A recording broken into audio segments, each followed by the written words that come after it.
C'est le moment de parler conso avec vous, Lorraine Barrière. Et une bonne nouvelle pour celles et ceux qui ne veulent plus être dérangés à longueur de journée par les appels commerciaux. Et oui, je sais à quel point vous n'en pouvez plus, notamment Damien qui en parlait tout à l'heure. C'est du harcèlement. Bonne nouvelle, c'est bientôt fini, Merci. Damien. Rassurez-vous, ça sera interdit le week-end, les jours fériés, le matin avant 10h et le soir après 20h. Le décret a été publié il y a quelques jours et la réglementation sera mise en place le 1er mars.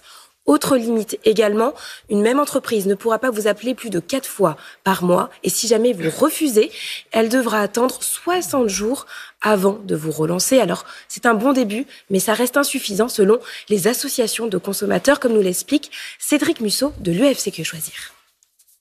Ce décret, c'est clairement, on va dire, une mesure gadget puisque ça ne règle pas le cœur du problème qui est le fléau du démarchage téléphonique particulièrement intempestif dont souffrent bon nombre de consommateurs. Donc, ce que l'UFC Que Choisir attend, c'est véritablement l'interdiction par défaut du démarchage téléphonique. Alors du coup, Lorraine, en attendant le 1er mars, il y a bien des astuces pour tenter de retrouver un peu de tranquillité. Oui, il y a quelques bons gestes à appliquer. Déjà, vous savez, quand vous prenez une carte de fidélité, en bas du formulaire, cette petite case-là, il faut la cocher parce qu'elle interdit la diffusion de vos coordonnées à des entreprises qui après vous appellent. Et voilà. Le démarchage commercial, il commence déjà par là. Ensuite, vous pouvez appeler votre opérateur et demander à être inscrit sur des listes d'opposition. Vous savez, la fameuse liste rouge. Ouais. Ou si vous avez un téléphone portable, vous pouvez vous inscrire vous-même sur le site du gouvernement Blocktel. C'est Blocktel, c'est ça. Et on peut aussi bloquer les appels directement sur son téléphone. Tout à fait, c'est une bonne option et je l'ai appris très récemment en préparant cette chronique pour tout vous dire.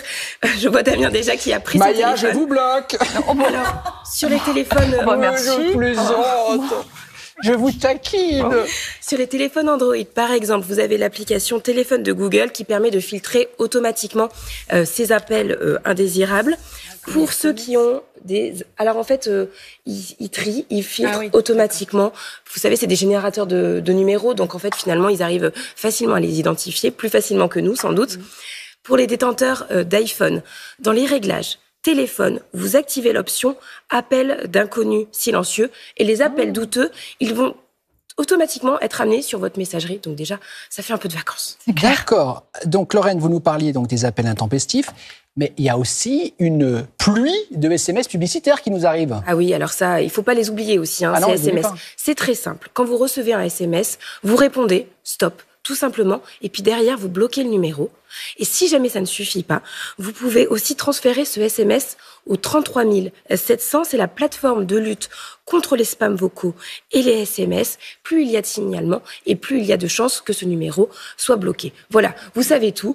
Maintenant, un peu de tranquillité en attendant le 1er mars prochain. Merci beaucoup, Lorraine. Un peu